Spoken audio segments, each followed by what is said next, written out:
Hi, sorry I'm a few minutes, I don't know, a few minutes late because I had to get the double header tonight. We're gonna finish up on this Pleskovic because I thought about it.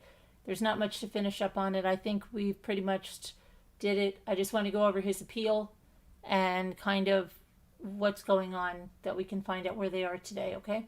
So I really need to get a coffee but I'll get that when we start the other thing. So I don't want to hold this up anymore. So let me get over to where I can see the chat.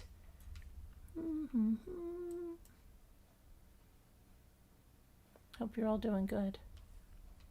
Oh, please keep Tina in your prayers. Yeah, she needs your prayers, okay? Yeah, we missed you, Tina. We're praying for you. Hope you're feeling better. Okay, now let's see. My head is killing me. I just need to take 2 ibuprofen and get a coffee, but I'll wait. Let me see here. I still can't find the live chat. Let me go here. Put that on mute. It should be on mute. Yeah. Okay. So, hello there, Kathleen. And hi, Long Island Gal. And Twisted Stitches. And Karen Tolbert. And One Eye Blind Arts. And I'm in top chat. So, let me get to live chat. Okay. You're excited for the new case? Good. Yeah, I've got a lot. I've been going through the discovery on that. There's a lot of stuff. A lot. Okay.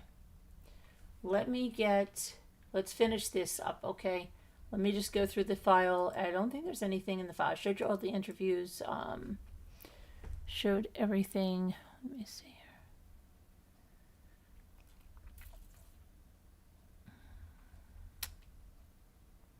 here. I need my glasses. Okay.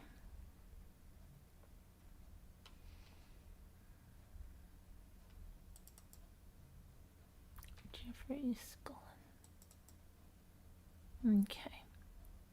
So in the first file, we went through the 911 calls, the alleged history, the interviews.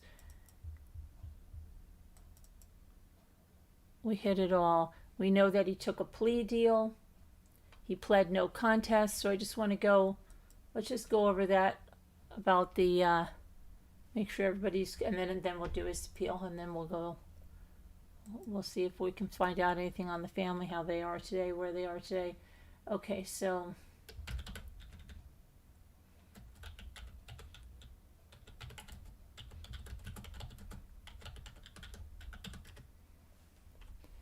all right, so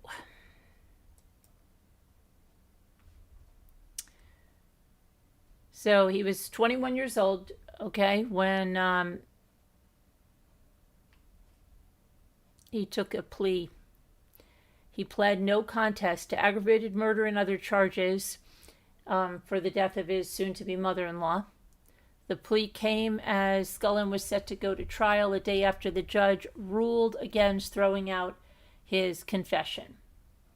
So I want you to know that, remember what I said about the Miranda rights and all that stuff? And I didn't even know that he was going to choose that in his appeal, or I guess choose to use that to throw out his conviction. Yeah, that was an issue about the Miranda. Okay, so let me see here now.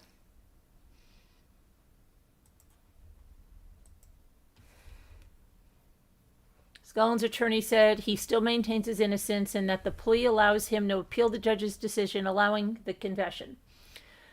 Scullin is due to be sentenced last week and could get life in prison. This is, of course, from the time that he did this, the actual time.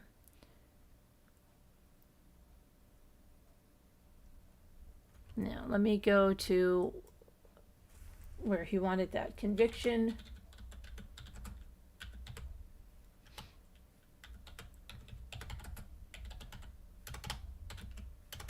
I mean, it's confession, challenging the confession.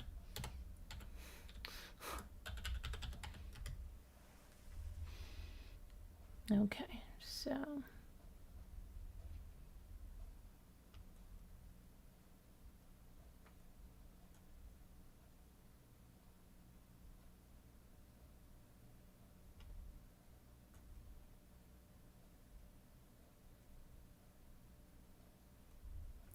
let's just get to his appeal, because his appeal actually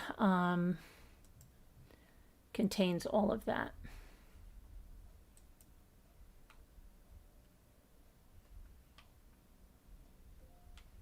Okay, so shoot. Hold on a minute.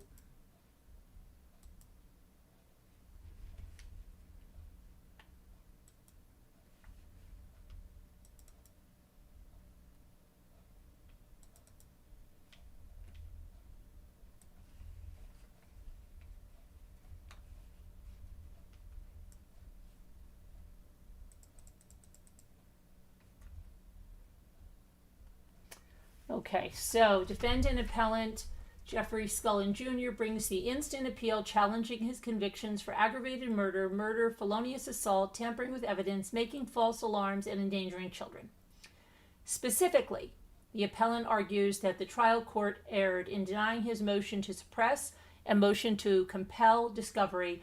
After a thorough review of the record and law, this court affirms factual and procedural history. This instant matter arose from the murder of Melinda Pleskovic, hereinafter the victim. On October 23, 2017, at a residence in Strongsville, Ohio, the victim was a 49-year-old schoolteacher. On October 23, 2017, police were dispatched to the victim's residence regarding a possible stabbing. Upon arriving at the home, officers found the victim laying on the kitchen floor. The victim was unresponsive and bleeding profusely. She had sustained approximately 35 stab wounds and 2 gunshot wounds. The victim was transported to Southwest General Hospital, where she was pronounced dead at approximately 9 p.m.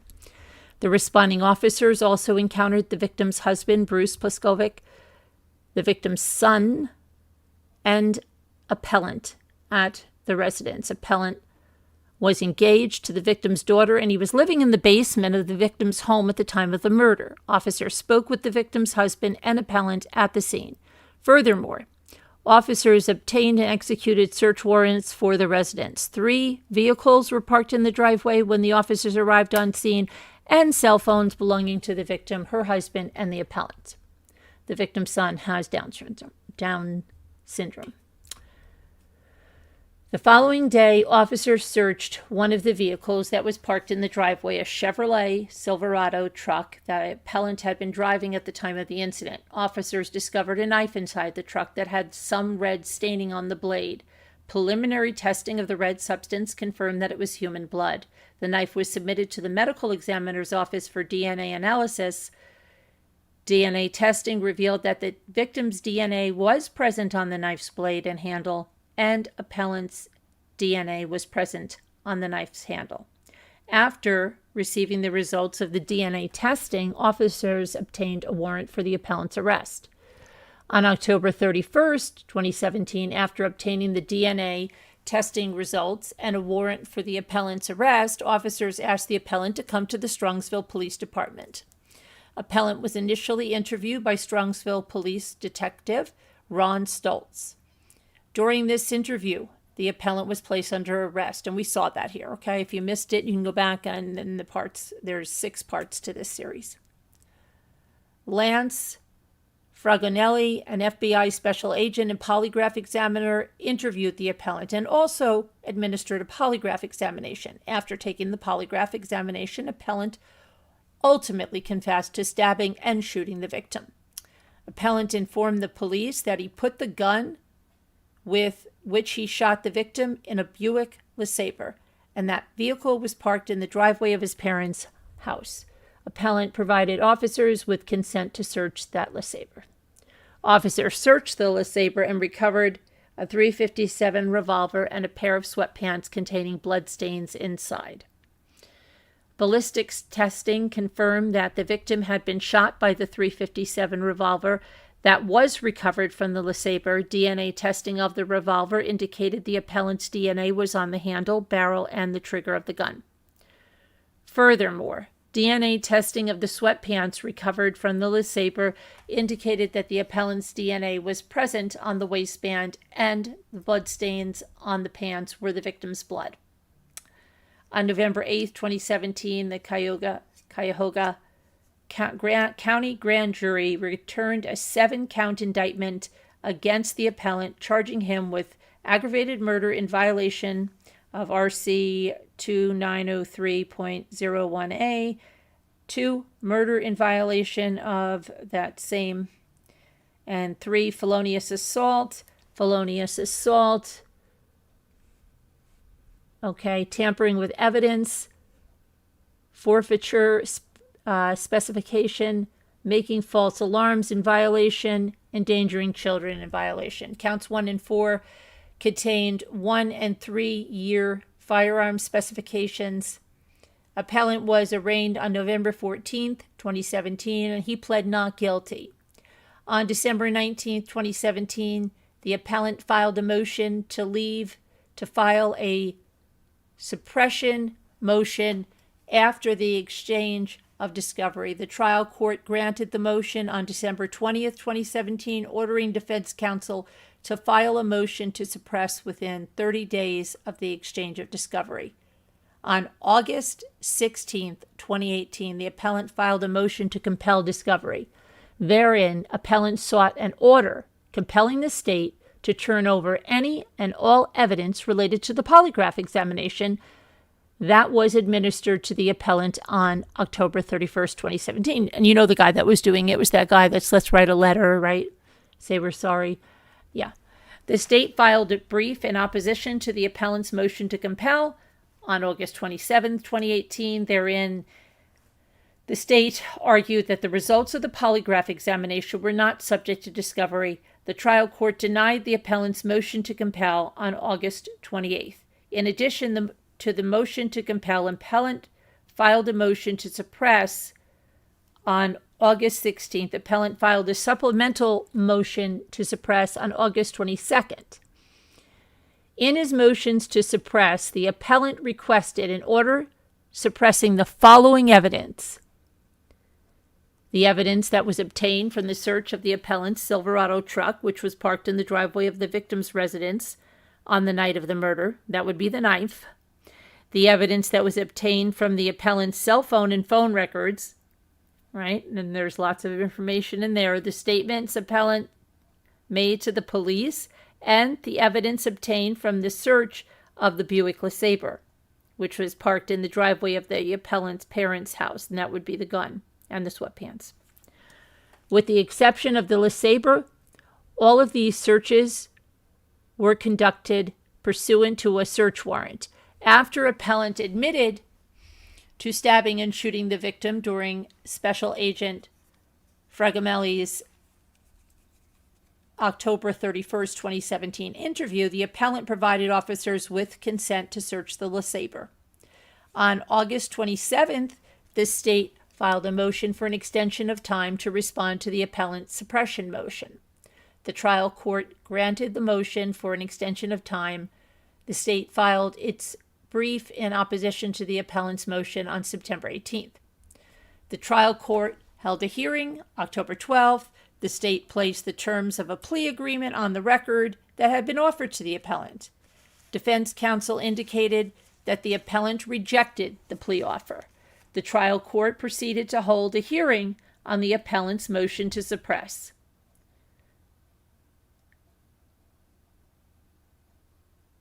So, in order, that's a little troublesome to me, that they came with a plea rather than addressing what was said there, right? And then he rejected the plea.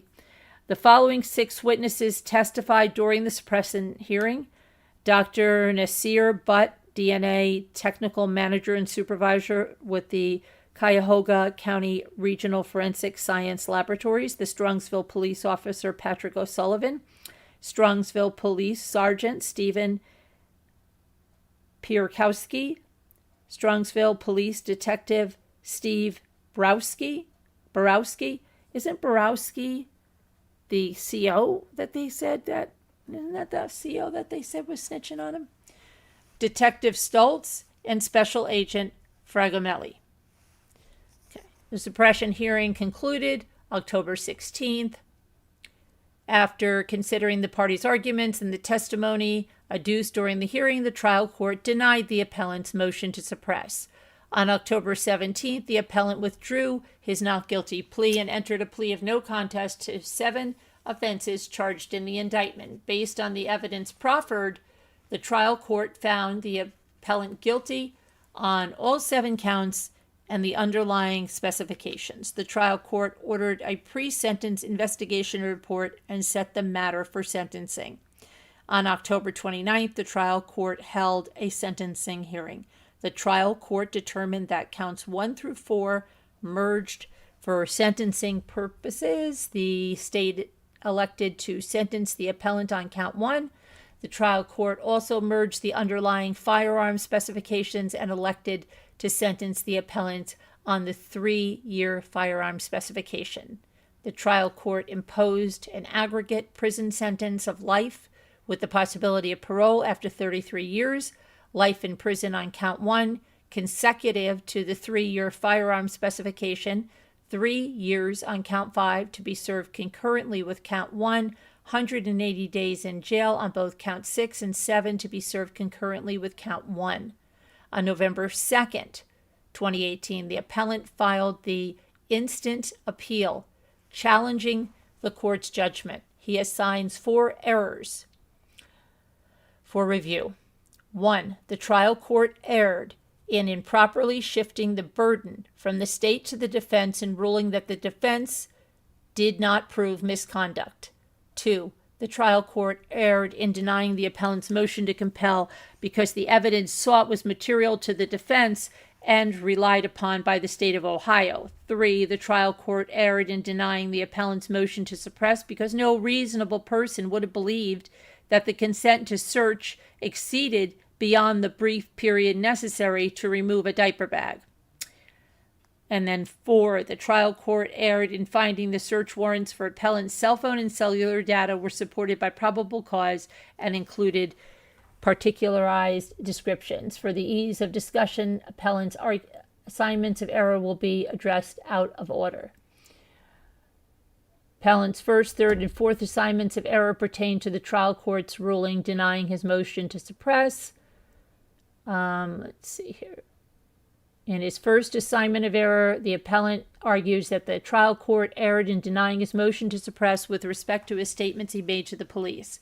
Specifically, the appellant argues that the trial court erred in finding that Detective Stoltz's initial interrogation on October 31st was non-custodial in nature, and thus the Miranda warnings were not required. And 2, the appellant's statements were not coerced and voluntarily made.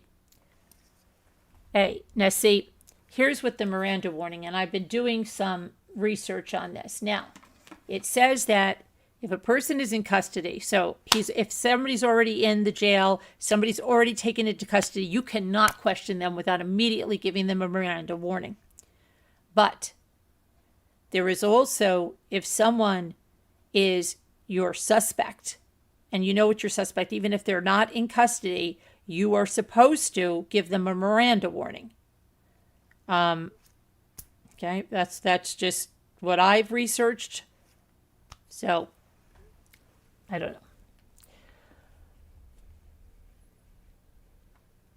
know. The appellant's statements were not coerced and voluntarily made. Detective Stoltz's initial interview. First, the appellant challenges the trial court's finding that Detective Stoltz's initial interrogation on October 20th.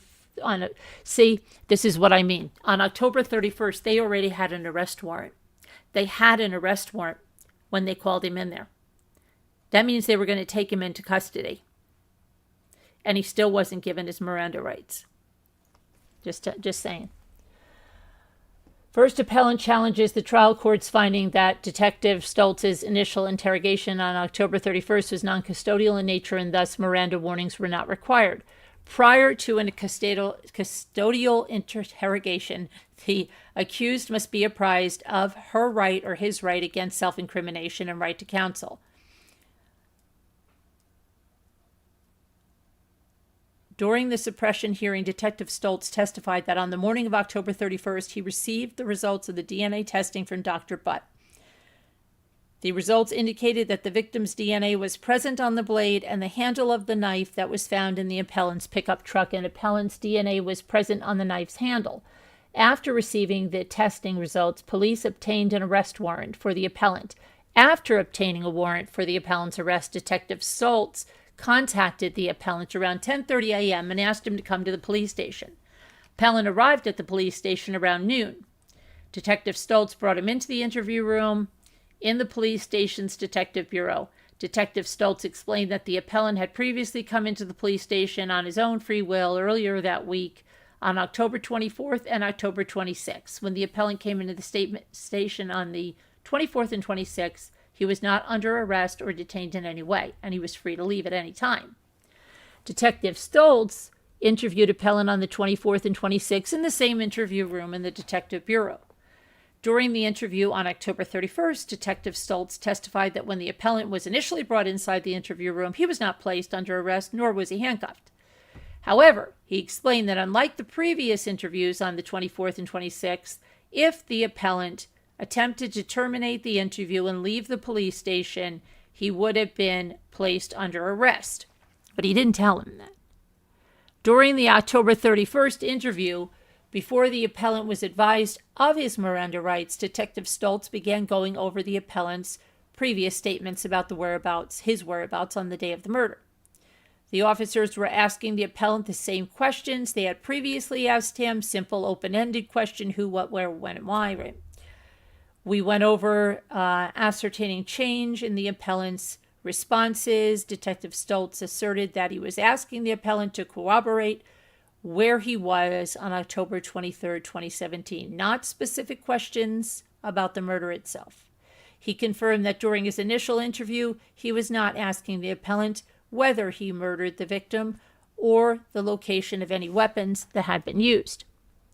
Approximately 20 minutes into the interview, Detective Stoltz began confronting the appellant with information and evidence that contradicted the appellant's statements, and he confronted the appellant with the evidence that he received from Dr. Butt.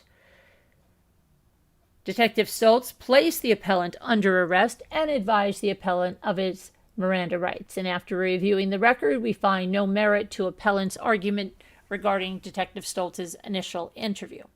Appellant did not confess during Detective Stoltz's initial interview, nor during the post-arrest phase of Detective Stoltz's interview.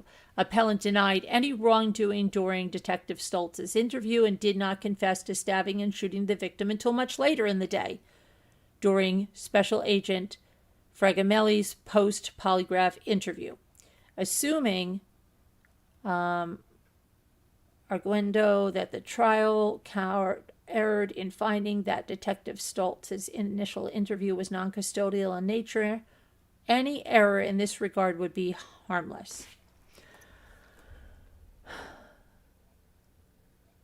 Harmless error is an error that does not affect substantial rights. The harmless error standard asks whether the rights affected are substantial, and if so, whether a defendant has suffered any prejudice as a result. And I guess they figure because he did not make a confession during that time, that his confession came after, it seems harmless, right? Okay. Applying harmless error doctrine to a purported Miranda violation.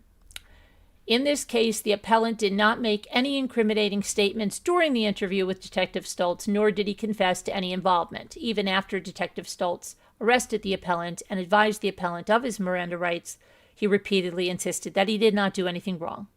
Okay, we know that. And that the victim took him in and was like a mother to him, and that he would not hurt anyone. Correct. For all of these reasons, we find no merit to the appellant's argument that the trial court erred in concluding that the initial interview conducted by Detective Stoltz was a non-custodial interrogation implicating Miranda. Application's first assignment of error is overruled in that respect, and that's as it should be. Second, appellant argues that he did not voluntarily waive his Miranda rights and that the confession was coerced. In support of this argument, appellant asserts that Detective Stoltz manipulated him using his infant daughter, and Special Agent Fragamelli psychologically coerced him using his infant daughter and manipulated the appellant into compiling an apology letter addressed to his daughter, and Detective Stoltz repeatedly threatened him with the death penalty and threatened to charge him with a crime that does not exist in the state of Ohio. Well, they're allowed to use deception. Remember that. I question whether they actually had cameras or not, whether they were messing with him, whether they were messing with him with the DNA. They're allowed to use deception. They are. In denying the appellant's motion to suppress, the trial court concluded that the appellant knowingly, intelligently, and voluntarily waived his Miranda rights and spoke to the police, and the appellant's statements were voluntarily made and not the result of coercion or police misconduct. The trial court emphasized that officers read appellant his Miranda rights multiple times, including when he was in custody, and each time appellant voluntarily spoke with the officers and never indicated he did not understand the Miranda rights. The trial court also emphasized the appellant did not attempt to invoke his Miranda rights or his right to counsel at any time, nor did he attempt to stop the interviews in any way. In support of these findings, the trial court explained that throughout the process of interrogating the appellant on October 31st, 2017, officers provided food and water to the appellant, which the appellant complained of a headache. The officers provided aspirin to him. The officers then took several breaks and gave the appellant more time when he asked for it rather than continuously interrogating him. And 4 officers made sure the appellant was comfortable. They accommodated the appellant when he said his handcuffs were too tight. Regarding Detective Stoltz's reference to the death penalty, the trial court concluded that it was an illusory promise and the death penalty was a possibility at the time. Regarding Special Agent Fragamelli's suggestion that the appellant write an apology letter to his daughter, Special Agent Fragamelli testified during the suppression hearing that he, not the appellant, started writing the apology letter. During the pre-polygraph interview, Special Agent Fragamelli explained the purpose for his suggestion that the appellant write the letter. And here's what he said. During our conversation, I asked Jeff, I said, hey, look, I'd like you to consider doing an apology letter to your daughter. And the reason is you can let her know the entire truth. If it is not a premeditated murder, if it is something else you're embarrassed or afraid about, you can let her know right now. And then years down the road, when she can read and write and she's in school, people on the internet will not use this situation to bully her, to traumatize her. And that's why I asked him to write that apology letter. In support of his argument that Special Agent Fragamelli improperly suggested that the appellant write an apology letter to his daughter, the appellant directs the court, to this case, yada, yada, yada, that one detective suggested a defendant write an apology letter to her aunt.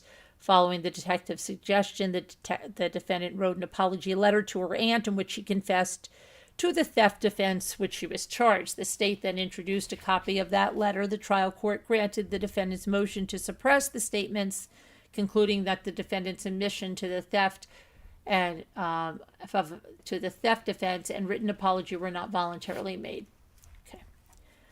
On appeal, this court affirmed the trial court's judgment suppressing the defendant's statements.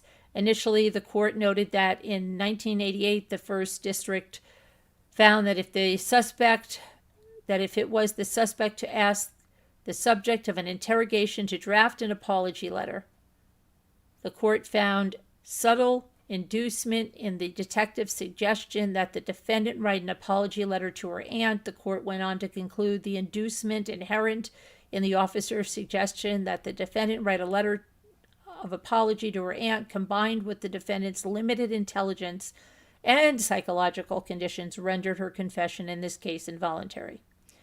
After reviewing the record, we find this case to be distinguishable from that case because the defendant was initially found to be incompetent to stand trial. So it says that defendant was mildly, and they're using that word there, mentally retarded. Some people don't like that. It's what it's used. It's used in the document right here, so that's why I'm reading it, but it is. With a documented IQ testing of 66, she also suffered from a psychotic disorder and was taking 2 antipsychotic drugs. She was unable to understand the nature and objective of legal proceedings and to assist her attorney at the time. The report establishing her restoration to competency diagnosed the defendant as suffering from bipolar disorder and borderline intellectual functioning. So what they're saying, in the difference in that case, and the reason is because she mentally didn't have the capacity to understand that, whereas Jeff did. So it's not going to be the same. It's a distinguishing factor. And then second, unlike that case, the appellant did not draft, sign, or assent to the apology letter. Special Agent Fragamelli testified that the letter contained his words, not the appellant's words, and he compiled the letter using a reflective listening technique. Special Agent Fragamelli drafted the letter based on his understanding of what the appellant communicated to him during the interview. Finally, Special Agent Fragamelli confirmed that the document he compiled during the interview was not, in fact, a letter because it was never fulfilled. It was never verified. It was never signed. It was just notes. Third, unlike that case in which the defendant confessed to the theft of which she was charged in the apology letter, the appellant did not confess to the murder during the pre-polygraph interview, during which the special agent suggested that he write the letter. Appellant also denied any wrongdoing during the polygraph examination and during the early stages of the post-polygraph interview. Based on the foregoing analysis, we are unable to find that any inducement inherent in Special Agent Fragamelli's suggestion that the appellant write an apology letter to his daughter rendered the appellant's subsequent confession involuntary. Accordingly, the appellant's first assignment of error is overruled in this respect. Now, the death penalty. The appellant further argues that his confession was coerced because the police repeatedly threatened him with the death penalty. During the suppression hearing, Detective Stoltz acknowledged that during October 31st, 2017 interview, he asked the appellant whether he wanted to see his daughter again, and he told the appellant that he would not get any breaks at the sentencing hearing. Detective Stoltz asserted that he asked the appellant if he knew the difference between premeditated murder and aggravated murder. Furthermore, Detective Stoltz advised the appellant that the police would pursue the charge of premeditated murder. Detective Stoltz acknowledged during the suppression hearing, however, that premeditated murder and aggravated murder are the same thing. The crime of premeditated murder does not exist, and he mistakenly referenced the crime of premeditated murder and or suggested that there was a difference between premeditated murder and aggravated murder made during the interview. Defense counsel asked Detective Stoltz on cross-examination if he threatened the appellant with the death penalty or told the appellant that he was not going to be around very long during that October 31st interview. Detective Stoltz testified that he asked the appellant if he knew what could happen regarding sentencing. Detective Stoltz confirmed, "I didn't threaten the death penalty. I asked the appellant simply, did he know that the death penalty was definitely a possibility?" The trial court rejected the defense's theory that the appellant confession was coerced by the references to the death penalty during the October 31st interrogation. The trial court explained that it was not an illusory promise when Detective Stoltz told the appellant that he faced the possibility of the death penalty and that there was nothing improper or coercive about that. In support of his argument that his confession was coerced by Detective Stoltz's threats regarding the death penalty, the appellant directs the court to State versus Kirby. Okay, so we're not going to go through another whole thing. Okay, well, let's cut to the chase here because we want to go over the victim's impact statements, and then I want to make sure we're almost time to go to our next thing. Okay, the second district emphasized at the time of the interview, interrogating officers this is something else. Okay, so that person was 17. I can see it right there, just skimming that. So that doesn't fit the case they stated. An interrogator may inform the suspect of the penalties for the offense of which he is suspected. The second district held that the interrogating detective's repeated references to death penalty were not improper because based on the facts of the case, the detectives reasonably suspected that the defendant committed the offense of aggravated murder with prior calculation and design. Let's see. Accordingly, the court held that the detectives did not overstate the potential charges against the defendant, and they did not mistake the law in telling the defendant that he faced a possibility of a death sentence. Okay. So they say the same thing here, okay? The investigators reasonably suspected the appellant committed the crime of aggravated murder with prior calculation and design, for which one possible sentence is the death penalty. Furthermore, the appellant did not confess to the murder during the interview with Detective Stoltz. As noted above, the appellant continued to deny any wrongdoing during the interview with Stoltz, the pre-polygraph interview, the polygraph examination, and the initial stages of the post-polygraph interview with Special Agent Fragamelli. Finally, the record reflects that the appellant raised the issue of death penalty prior to the October 31st interrogations. During the suppression hearing, Detective Stoltz testified prior to October 31st. In a different interview, I asked the appellant what should happen to the person that is responsible for this crime, and he had offered the death penalty. Accordingly, before Detective Stoltz referenced the death penalty on October 31st, the appellant had an independent and subjective belief that the perpetrator could be sentenced to death. Based on the foregoing analysis, we are unable to conclude that Detective Stoltz improperly referenced the death penalty during that interview, or that these references rendered the appellant's subsequent confession. Okay, and then finally, the appellant argues that the trial court engaged in the unconstitutional burden shifting and erred in improperly shifting the burden from the state to the defense in ruling that the defense did not prove misconduct. Appellant brief at 4. Typically, it is if a defendant challenges a confession as involuntary, the state must prove a knowing, intelligent, and voluntary waiver by a preponderance of the evidence. Appellant appears to argue that the trial court improperly shifted the burden from the state to prove that the confession was voluntary, and the appellant knowingly, intelligently, and voluntarily waived his Miranda rights to the defense to establish the existence of police misconduct or coercion. Okay, so it says, let's just go over here. Special Agent Fragamelli testified during the suppression hearing that after executing consent and waiver forms regarding the polygraph, he conducted a pre-polygraph interview. The pre-polygraph interview was not recorded. Special Agent Fragamelli explained what he discussed with the appellant during the pre-polygraph. I asked him to basically tell me why he's here and just make sure we're on the same page. And then I asked him to go through his day on October 23rd to the best of his recollection. And then he testified the appellant denied any wrongdoing or involvement in the murder during the pre-polygraph interview. Appellant told me he did not have any involvement with the injuries to the victim in any manner. That was it. Post-polygraph interview, during which the appellant confessed, was electronically recorded. Furthermore, the entire interview conducted by Detective Stoltz was electronically recorded. As appellant acknowledges, the trial court had the opportunity to review each of the recorded interviews and relied upon them heavily in reaching its decision. Because the appellant's statement and confession were recorded, the trial court did not err in shifting the burden from the state to the defense to prove coercion.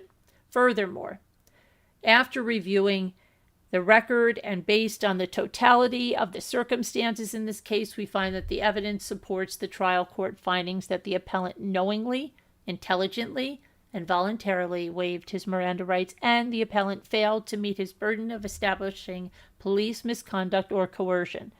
Accordingly, appellant's first assignment of error is overruled in this respect. For the foregoing reasons, we overrule the appellant's first assignment of error. After reviewing the record and based upon the totality of the circumstances, we are unable to conclude that the appellant's statements were made involuntarily or that he was overborne.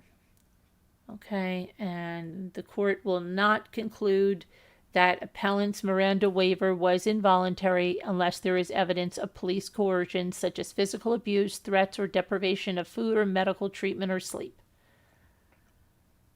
Okay, appellant was 21 years old when he was interviewed. Although appellant did not obtain his high school diploma, he obtained an HVAC certificate and was employed. During the change of plea hearing, appellant confirmed that he is able to read and write.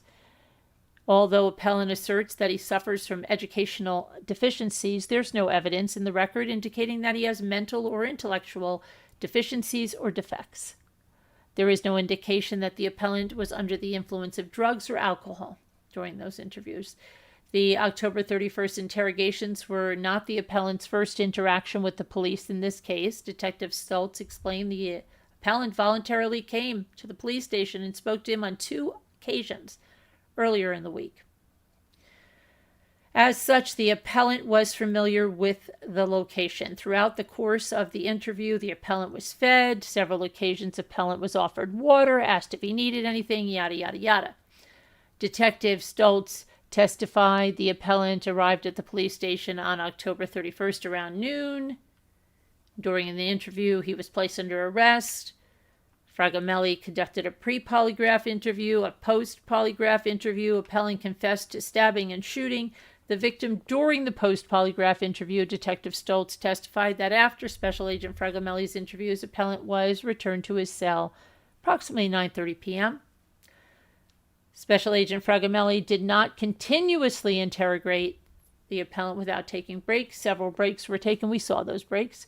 When the appellant requested a break and asserted that he needed more time, it was suspended. Detective Stoltz and Fragamelli were accommodating.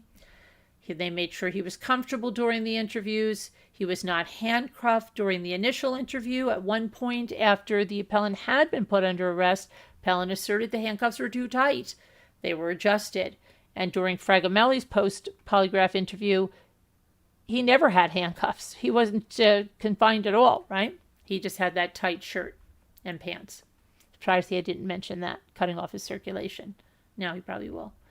At all times during the interrogation, the officers were calm and respectful. Appellant was not verbally abused, and the officers did not yell or scream at him. There is no evidence the appellant was physically abused or threatened. Finally, no evidence that the appellant was subjected to any physical deprivation or mistreatment.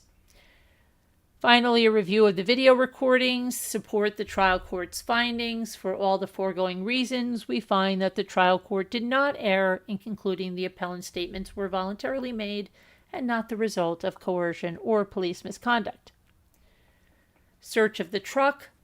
In his third assignment of error, appellant challenges the court's judgment as it pertained to the search of his truck. Specifically, the appellant contends that the police exceeded the scope of his consent and that the search warrant authorizing the police to search the truck was invalid. So the Fourth Amendment to the United States Constitution protects against unreasonable searches and seizures and provides that a warrant can be issued only if probable cause for a warrant is supported by an oath or affirmation, and particularly describes the place to be searched and the persons or things to be seized. In deciding whether probable cause exists for the issuance of a search warrant, the issuing judge must make a practical common sense decision whether, given all the circumstances set forth in the affidavit before him, including the veracity and basis of knowledge of persons supplying hearsay information, there's a fair probability that the contraband or evidence of a crime will be found in a particular place. Okay. The duty of the reviewing court is to ensure that the issuing judge had a substantial basis for concluding that probable cause existed. Neither a trial court nor an appellate court may substitute its judgment for the issuing judge by determining whether the affidavit provided sufficient and probable cause. As an initial matter, the court need not address the appellant's arguments pertaining to the consent to search the vehicle and the scope thereof, because we find that the police obtained a valid search warrant authorizing them to search the truck in which the knife was recovered. The search warrant references the 3 vehicles that were located within the premises of the victim's residence. Okay, and that was the truck. The search warrant provided that probable cause existed to believe the evidence was being concealed within the victim's residence or in any of the 3 vehicles. Knives, bladed instruments.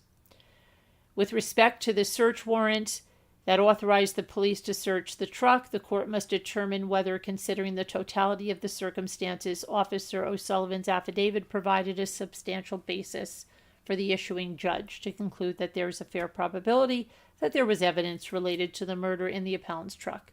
Search warrant was issued on the affidavit of Officer O'Sullivan, who's a 10-year veteran of the Strongsville Police Department. In his affidavit, he referenced the 3 vehicles parked in the driveway. But they're talking about the LeSabre now. Okay, so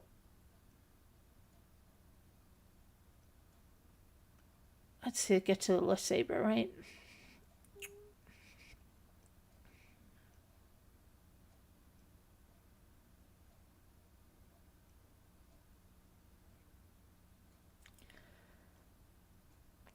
Officer O'Sullivan explained during the suppression hearing that it was necessary to search the vehicles because the evidence officers were looking for, including the knife and gun with which the victim was attacked, could have been contained in any one of the vehicles.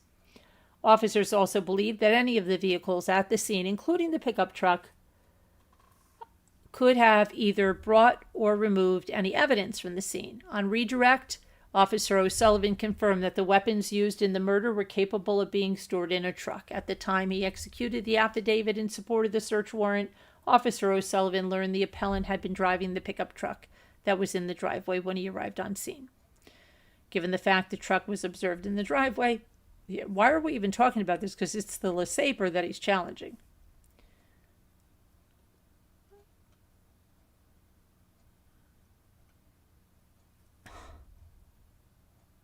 What is going on? They just went completely around that. It was the gun in the LeSabre.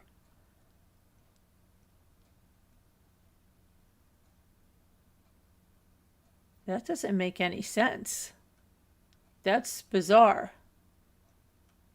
He challenged the gun found in the LeSabre, not the knife found in the truck.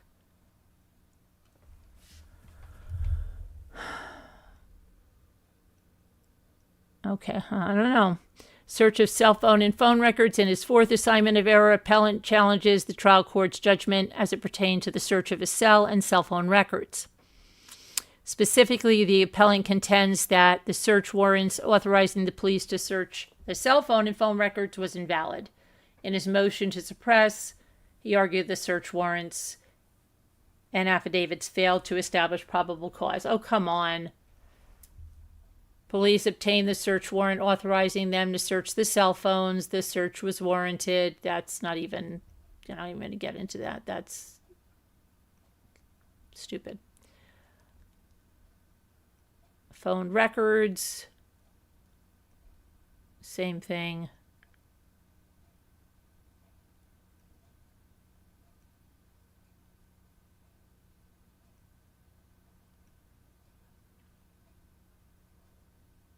Where's the gun in the LeSabre?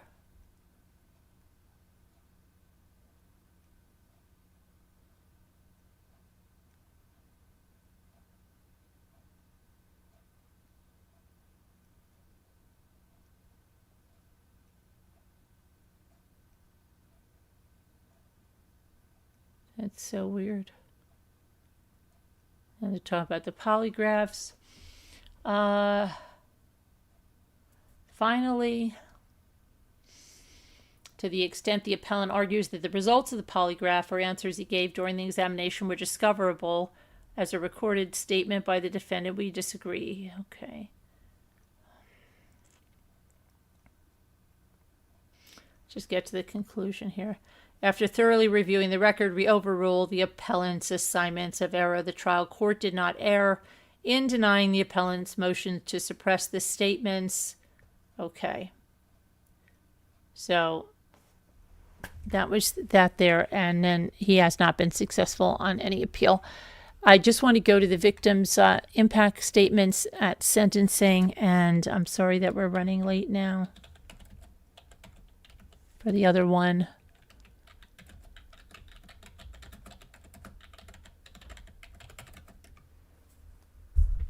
Hold on one second.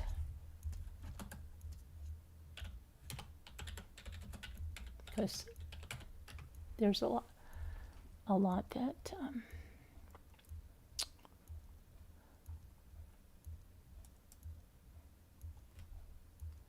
all right, here, let me just go over this real quick, because then if I do a part 7, we'll just put it ahead of it sometime. Okay, so let me get the family at Sentencing here. Come on, come on, come on, come on. I still need a cup of coffee and to take my ibuprofen so badly. Okay.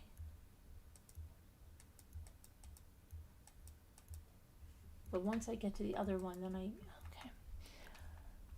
So that's Megan, Anna, and Bruce. They gave victims impact statements. They gave emotional impact statements ahead of the judge's sentencing.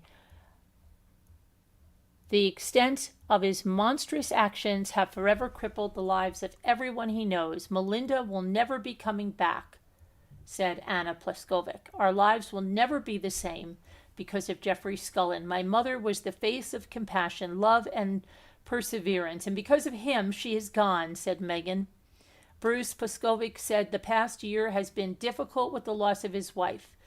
He said, and I quote, we had a loving, caring, normal household. We took Jeffrey in as our own. The loss of Melinda will have a rippling effect on the kids and I forever. My daughters are heartbroken about the loss of their mother, who can never be replaced.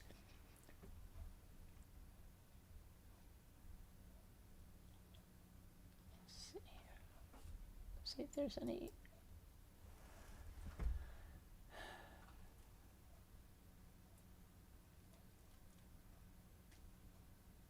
Okay, let's just see.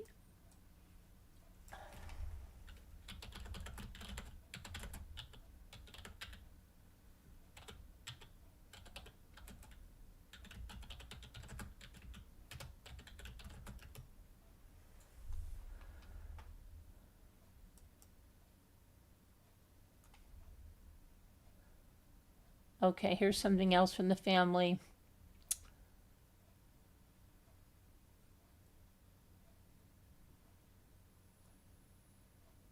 Megan said it was a big, overwhelming whirlwind. This is when they sat down to be interviewed. I believe this is right after the sentencing. They sat down with Channel 3 Dawn Kendrick, and they said they're going to keep her legacy alive.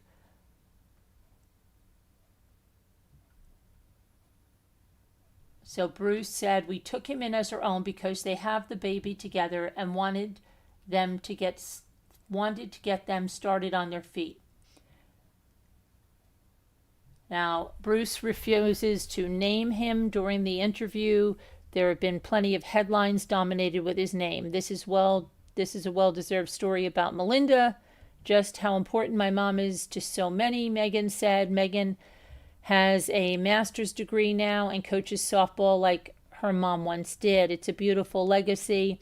Mel leaves in Megan. My mom was my best friend, especially into my later teenage years. We would share things on Facebook, go shopping, and play soccer. It was so cool to be able to play on the same field as my mom for fun. Megan said of her collegiate soccer player mom, she coached me. I feel like coaching now, well, it gives back a little bit. As Bruce and Megan chatted, 19-year-old Kyle popped in and out. Nonverbal with Down syndrome. We saw firsthand and without words that he is happy.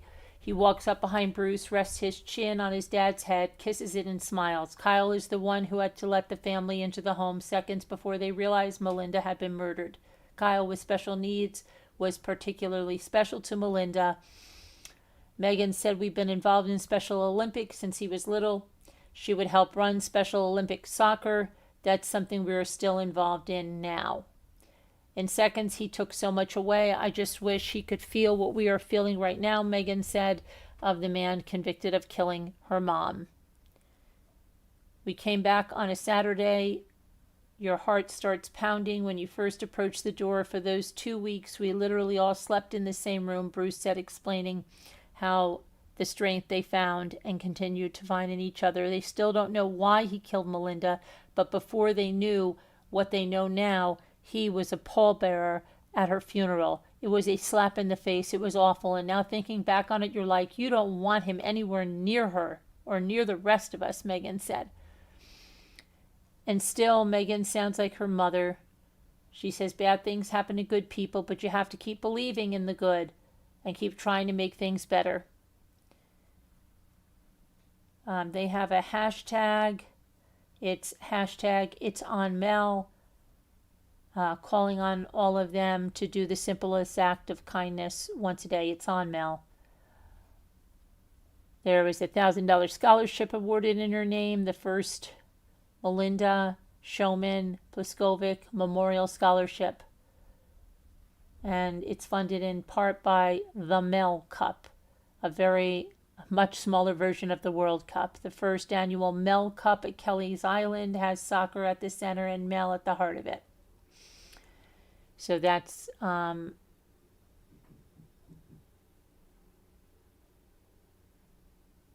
see. Melinda was a Strongsville middle school teacher.